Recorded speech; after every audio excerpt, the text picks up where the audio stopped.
পরি যখন টেস্টে ছবি সাইনিং করলো যে মেয়েকে আমি তো কোনো টাকা দিইনি আমার স্ত্রীকে। আমি মনে পরিমণের সাথে কথা বলিনি প্রায় 2 বছর, অভিমান করেই কথা বলি। চরিত্রটা কিন্তু বিশাল একটা বিষয়, সেই মেয়েটা নষ্ট হবে কেন? তার ক্যারেক্টার থাকবে ফুলের মতো। তোষামত যারা করে, আমাদের ফিল্মের ভাষা বলে চামচা যারা, ওরা চারপাশে ওকে ঘিরে ফেললো। সবাই ওর সৌন্দর্য নিয়ে আলোচনা করে, অভিনেত্রী নিয়ে মনে হয় না কেউ আলোচনা করে। ও অভিনেত্রী হতে পারে নাই তো। আচ্ছা, আপনি তো পরিমণিকে অভিনেত্রী হিসেবে শুরু তো যে পরিমণিকে আপনি অভিনেত্রী হিসেবে নিয়ে আসছিলেন, তো তার তো অভিনয়ের চেয়ে বাস্তব জীবন নিয়ে কন্ট্রোভার্সি বেশি। এইটা আপনি আসলে কিভাবে দেখবেন? আসলে এখানে এমন একটা জায়গা, এখানে গরম হাওয়াটা খুব বেশি লাগে। যখন আপনি স্টার হয়ে যাবেন, যখন সব আলোচনায় আসবেন, তখন আপনার চারপাশে অনেকগুলো লোক থাকবে, তোষামদের অভাব থাকবে না।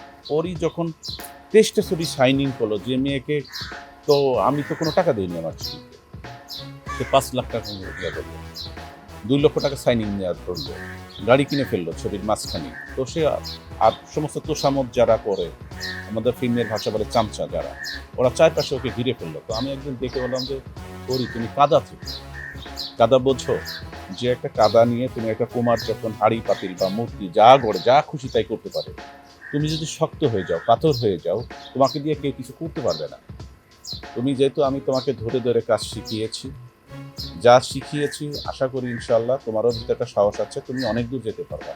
তোমাকে নিজেকে পরিচালক যা বলে, তুমি এখনও শাবানা আপাকে ফলো করো। আমি শাবনূর আমি যাদের দিয়ে ছবি করেছি সবাইকে বলেছি তাদের ইতিহাসটা তুমি দেখো। আমি সত্যিকার অর্থে মেরে যেতে একটা সুন্দর চেহারা নিয়ে এসেছিল, সুন্দর একটা ফিগার ছিল, ওকে নিয়ে আমি অনেক বড় আশা করেছিলাম। কিন্তু আপনার কথা তো শুনে নাই, বা ও আমার কথা বোঝে নাই, বোঝে নাই আমার কথা। আপনার সাথে এখন পরিমণির সম্পর্ক কেমন? আমি মনে পরিমণের সাথে কথা বলিনি প্রায় 2 বছর, অভিমান করেই কথা বলি না। এই যে অনুষ্ঠান যায়, ও কিন্তু ভুল করে না, দাওয়াত দেয়, আমি কখনোই যাই না। কেন জানে যে আমি ওকে অনেক বড় স্বপ্ন দেখেছিলাম। একটা মানুষ, আমরা কাদের স্বপ্ন দেখি দেখেন, আমি একসময় দর্শক ছিলাম, আমরা নায়িকাদের বিয়ে করবো একটা ওই রকম হিরোইন মতো, অত সুন্দর হতে হবে, আইডল হয়ে যায়। তো সেখানে তো একটা হিরোইন থাকবে, ও সারা জীবনে অনেক ইয়াংদের থাকবে, ওর স্বপ্ন থাকবে, ড্রিম থাকবে, ওকে নিয়ে রাতে স্বপ্ন দেখবে, সেই মেয়েটা নষ্ট হবে কেন? তার ক্যারেক্টার থাকবে ফুলের মতো। আমরা শাবানা আপাকে এখনো শ্রদ্ধা করি, কেন জানেন? আমি পরিচালক, আজকে ফিল্মে আমি 35 বছরের মতো প্রায়। আমি এখনো শাবানা আপাকে আমাদের প্রজনী কেন শ্রদ্ধা করি? একটি কারণ, তার চরিত্রটা ভালো ছিল। কোনো দেখেন ব্যাকগ্রাউন্ড, তার বিয়ে করেছে, ওই এক স্বামী নিয়ে আছে। মৌসুমী আপাকে সবাই ভালোবাসে কেন? শাবনূরকে কেন ভালোবাসে? চরিত্রটা কিন্তু বিশাল একটা বিষয়।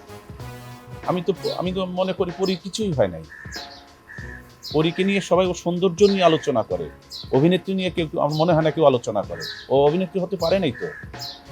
বড় কোনো ডিরেক্টর আফসারি ভাইয়ের ছবিটা করেছে, বিগ ডিরেক্টর। ও তো দরকার ছিল কিছু ডিরেক্টর চুজ করে, আমি বলেছিলাম যে তুমি চুজি হও।